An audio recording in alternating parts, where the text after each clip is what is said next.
Stephanie Domrat with your weekly recap. We will be catching you up on some of the biggest stories from the week, including a Thanksgiving Day arrest by Immigration and Customs Enforcement, leaving a family stuck while they find an attorney.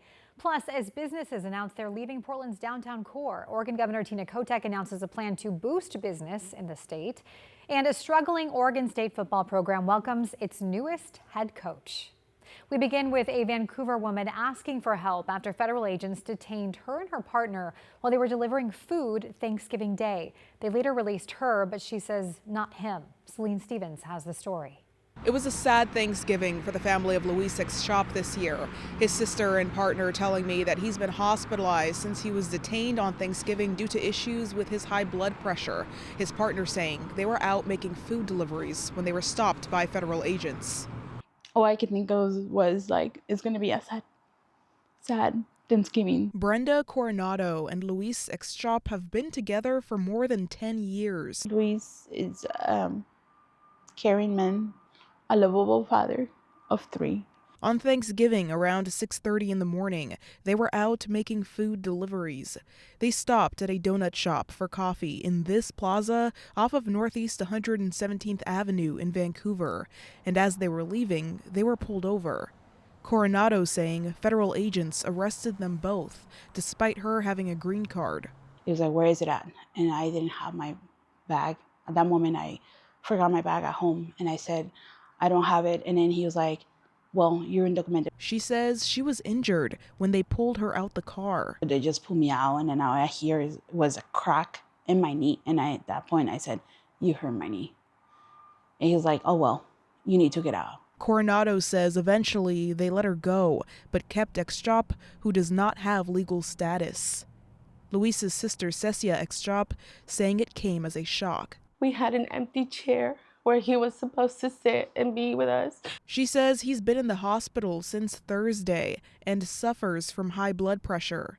Just so heartbroken by what happened, because this is a way that it rips families apart in an instant, and you don't expect that. While she acknowledged Luis had a DUI from years ago, she says her brother has had no other run-ins with the law. Coronado saying she begged them to let her give him a hug, which she was granted. They were like just laughing, saying, "Happy Thanksgiving."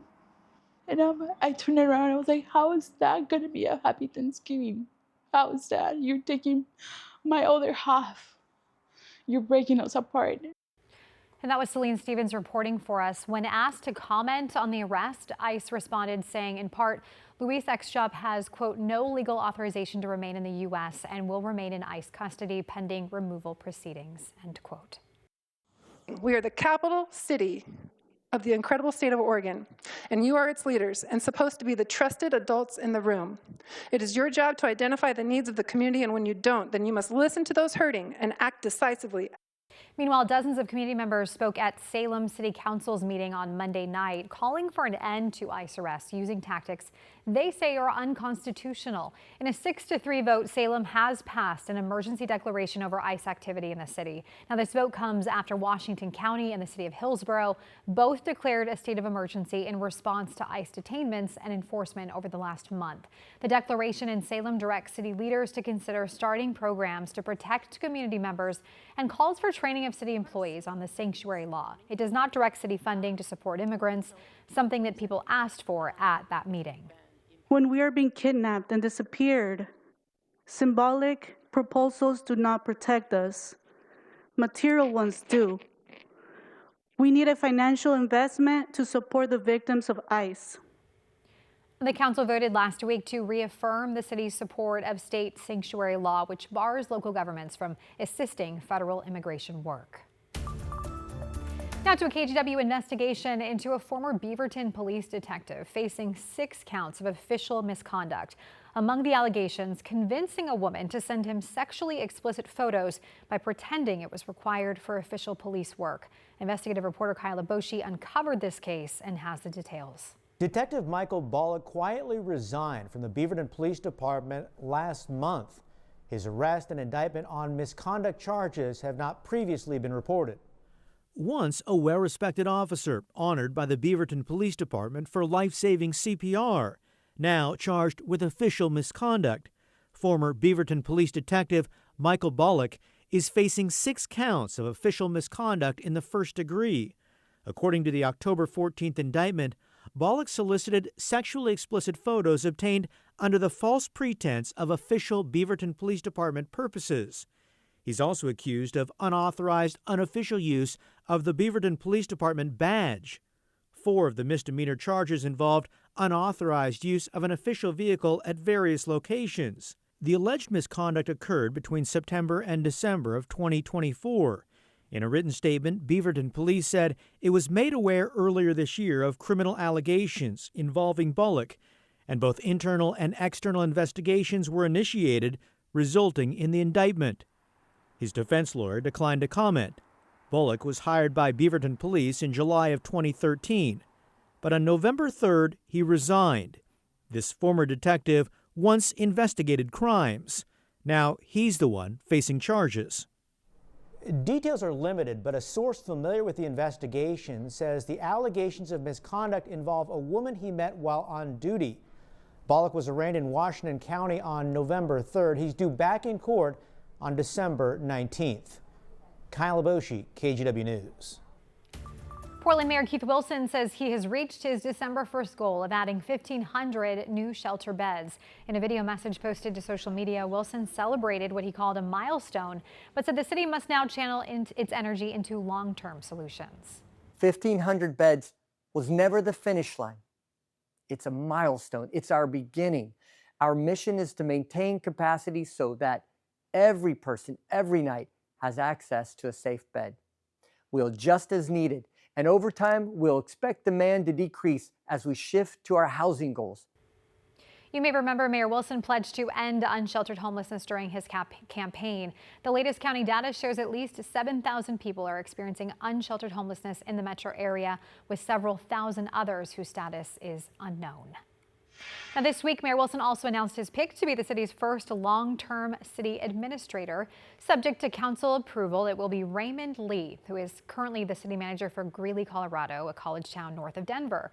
Council is expected to vote on Wednesday on this, and if confirmed, it will be a big step up for Lee. Greeley only has about 116,000 people he oversees and a city budget of $515 million. Portland's population is about 6 times that, and the budget is more than $8 billion. Well, this week, Trimet announced it has begun its first round of large-scale service cuts. For lines 35, 52, 77, and 81, buses will now arrive once every hour after 9 p.m. After 7 p.m., the FX2 line will run every 24 to 35 minutes. This comes as Trimet faces a $30 million budget gap, with expenses outpacing revenue. We heard from one Trimet rider who is disappointed with the changes. The less public transportation that there'll be after 9 will just continue to make it more and more difficult for people who want to spend their time out, who want to, businesses who want to stay open later. And with the increased rent, it's just going to make it even more difficult for small businesses and people to thrive. Last month, Trimet eliminated 68 positions. The next round of service cuts is scheduled for March. Well, more than 100 healthcare workers have been on the picket line since Tuesday morning, calling on Legacy Health to settle on a new contract. The group includes nurse practitioners, physician associates, midwives, and other advanced providers who work across Legacy facilities in the Portland metro area, all represented by the Oregon Nurses Association. They say after nearly 2 years of negotiating, Legacy has not agreed to a contract they believe provides fair pay and protects patient care. We would all like to be at work. This is not where we want to be. This is unfortunately the only leverage we have is withholding our labor. Otherwise, I think the leadership would drag this out indefinitely, and that's not what we're willing to do. The strike is open-ended and will continue daily until an agreement is reached. Legacy says it has held more than 30 bargaining sessions and offered pay increases and will return to the bargaining table when the strike ends, but in the meantime remains focused on patient care. The Nordstrom Rack store in downtown Portland is planning to close its doors permanently early next year. Nordstrom filed an official warn notice with the state, confirming the closure of the location at Southwest Morrison. They did not give a specific reason for closing it, but say it's best able to serve the Portland community by focusing on its other stores in the greater Portland area. This move will affect 37 employees who work at that location. And Nordstrom Rack is not the only business that announced a closure this week. A century-old beer-making supply store announced it is shutting its doors as well. F.H. Steinbart Company first opened in Portland back in 1918. The shop on Southeast 12th sells everything that home brewers need, and it even helps some of Oregon's most well-known brands get off the ground. We got multi-generational people that have shop here. You know, they came with their dad or their grandfather, so it has a lot of memories for people. I can't think about home brewing in Oregon without thinking of F.H. Steinbart's. It's just that fermented into our history. The sales manager says not enough people are brewing at home these days to keep the business going. No word on their last day, though for now almost everything they have is on sale. Oregon Governor Tina Kotek has officially announced she is seeking re-election in 2026. In a statement released Thursday, Kotek emphasized her efforts to tackle the state's biggest challenges, including addressing homelessness, lowering costs, strengthening schools. She'll have some stiff competition come next year, including Republican State Senator Christine Drazen, who lost to Kotek back in the 2022 election for governor. And the re-election announcement came a day after Kotek outlined a roadmap to help boost business in Oregon. It focuses on 3 key areas. Number 1, the governor wants to grow the state's economy and GDP faster than the national average. Number 2, to create more living wage jobs by expanding workforce development programs. And number 3, to attract more businesses by reducing some of the red tape that holds them back, like permits. I think this is a starting point of a compilation of things that have already been underway, but putting them in one spot and saying, we've got to focus here, folks. If we're not intentional about growing our state, we're just going to be left behind. This is a moment of intentionality that we all have to share. Senator Christine Drazen blasted the idea, saying in part that Kotek should have been trying to boost prosperity all along. When asked, the governor didn't give a timeline, but says she plans to introduce new legislation next year. Portland Public School Board has approved the purchase of the One North property in the Albina neighborhood. It will house the Center for Black Student Excellence. It's a project that has been delayed since voters approved it back in 2020. The center is intended to provide support and tutoring for underserved students while honoring Black students' histories. In a statement, PPS says this purchase marks a major step toward fulfilling that commitment. Several community leaders voiced their support for the purchase at a school board meeting Tuesday night. Public trust. It's at an all-time low. People are tired and frustrated with government officials who say all the right things, but don't follow through in the end. But you all, what we are talking about is the future. We are talking about a future in which Black children are invested in ways that no one ever has through public infrastructure anywhere at any time in this country. A PPS report shows the building requires major upgrades that are expected to cost up to $20 million. We will win the Pac-12 championship and a bowl game with class, integrity, and academic excellence. That is what we will do here. A big and some would say bold promise right out of the gate from Oregon State's new head coach. Jamarcus Shepard was officially introduced on Tuesday, and he already has high hopes for a program that has struggled. Joe Ranieri has the story from Corvallis. The focus on campus this week at Oregon State University might be all about finals, but I still found a lot of people who are looking forward to the Jamarcus Shepard era, an era that hopefully translates to more wins and a lot more success. Donning a three-piece suit, the new head coach of Beaver football made it clear he was all about class, and his players are going to be all about class too, and his staff are going to teach it. That's what we need, is a ton of teachers on this roster, or on this staff, to give our players the best opportunity to learn, not just football, y'all. It's not just about football. You have to be able to teach them what being a good man looks like. Jamarcus Shepard has ties to the Northwest. He was an assistant coach for a year at Washington State and for 2 years at the University of Washington. For the last 2 years, he's been on the staff at the University of Alabama. Shepard found out he got the job while he was getting ready to host a Thanksgiving dinner last week. And on Tuesday, he was in Corvallis, where him and his family are used to small college towns. My family is resilient. They can adapt wherever. Like they're willing to adapt to wherever we're at. But we've definitely flourished in those smaller environments. The feeling around campus? I just hope that's translates to our program, because I know there's been well-known coaches will go to another program and it just falls apart even more. So I'm really excited to see like what the future of our players is and what the future of our team is a feeling that brighter days. I'm pretty excited about it. I'm a transfer. I went to UW last year, so I kind of came from a really big football school, so I have a little bit of hope that next year will be a little bit better. That longtime Beaver fans like Tyler Davenport remember. I got to OSU when the Rogers brothers were here, and that was just a really exciting time, and then the last few years have been a struggle. Will soon be coming back to Reser Stadium. I hope they receive that it's about to be hard. It's going to be very, very hard. I spoke with Jamarcus Shepard after the press conference, and he told me his family is already excited to move to Corvallis. In fact, they've already been looking at property in the area. His wife actually found a house she's hoping to make an offer on very soon. In Corvallis, Joe Ranieri, KGW News. Joe, thank you. And a heads up, if you plan to travel in the Oregon City area, the Abernathy Bridge on I-205 will be closed in both directions overnight Saturday night. The full closure will last from 11 p.m. to 7 a.m. Individual lanes will also be closed before and after the full overnight closure. ODOT does encourage drivers to look at Trip Check before leaving the house and plan extra time for any trips through that area.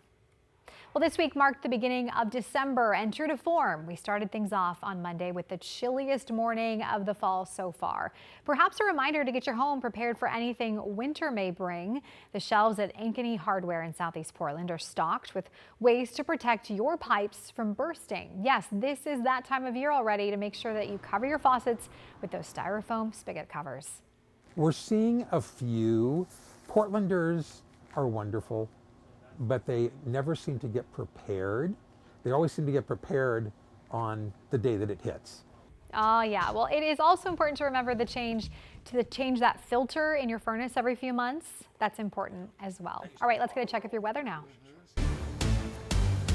Hello, I'm meteorologist Chris McGinnis in for Rod Hill today. We have had a wet go of it this morning. Rain actually, this is the wettest part of our Friday. Rain is actually beginning to diminish, and it may shut off actually for a while later this afternoon, but it's not going very far. We'll have occasional rain on Saturday. Sunday is a morning that could be a lot like what we just went through this morning for our morning commute. And then next week, I'm going to call your attention to this. Heavy rain possible with another atmospheric river here landing along the Pacific Northwest Monday, Tuesday, and Wednesday. Rainfall potential on some models exceeds 2 to 3 inches in the Willamette Valley over 2 days, and much, much higher amounts, like maybe 6 or 8 inches or more in the higher terrain of the Coast Range and in the Cascades. And unfortunately, this go round with the temperatures being so warm, the snow levels are really high, like 10,000 feet. So no snow in the Cascades. This will be in the form of rain. And if this develops as such, that does bring in the concern for some flooding and some landslides and some down power lines and power outages. So not to raise the alarm too high here, but just giving you the heads up that that is a part of our forecast we were watching. There's still a lot of moving pieces, so stay tuned. But early to middle next week could be troublesome with the amount of rain that we do see in our forecast. With that being said, it's been a wet morning today. We picked up better than 1.25 inches of rain thus far here in Portland between yesterday morning and this morning. I can start to see the back edge of the significant rain, though. It's already working its way towards the North Oregon coast. Astoria is starting to see the rain breaking up. There's still a pretty good slug of rain out over the Coast Range. We had a pretty good shot go through the Salem area early this morning. Rainfall over the last 24 hours. Salem, as expected yesterday, you escaped a lot of the heavy rain, but you're getting a little bit more of it this morning. Tillamook, by the way, has jumped up to 2.21, largely because of the rain that has fallen this morning. And lesser amounts, of course, as areas east of the Cascades are getting rain shadowed. But in any event, that's the way things are shaking up this morning. As expected, too, the south breeze beginning to pick up 16 miles an hour at the airport. There's that high freezing level, by the way, at 9,500 feet. And PDX right now sits at 54 degrees. Down in Salem, it's raining. South winds sustained at 16. The gusts may be on the order of 20 to 25 as we go through the day today. So, again, if you didn't nail down your holiday ornaments out on the lawn, you might want to do that now, or else you're probably going to see them tipped over when you get home. Also want to note that west winds will really be ratcheting up through the East Gorge and the Columbia Basin later today. There is a wind advisory in effect from 7 p.m. this evening through 7 o'clock tomorrow morning in that part of the state. All right, to go along with the rain, of course, it's mild. The average high for this time of the year in Portland, early December, is about 48 or 49. So we are well above that, hence the snow levels that are up at 9,000, 10,000 feet. And that, unfortunately, is not going to change, at least not for the next 7 days. We're still looking out 10 days plus that there might be a cooler weather pattern setting up, but for right now, we don't foresee snow in the Cascades. All right, here's a look at futurecast again. Walking the back edge of that rain through here by mid to late morning. We may have some dry time this afternoon. And then tomorrow, as we mentioned, on and off wet with the green blobs here and there, and then another slug of moisture coming in on Sunday morning. So we put all that together, and it's going to be an on and off wet weekend. As we mentioned, though, off the top, it's really the Monday, Tuesday, Wednesday time frame that we're watching. Again, that forecast is evolving, but there is a chance of 2-3 inches of rain in a very short period next week. A lot of rain heading our way, Chris. Thank you. And that's a wrap on our weekly recap. Thanks for joining us. I'm Stephanie Domerat. You can catch up on the latest headlines anytime on kgw.com, your KGW app, or our YouTube channel. Have a great week.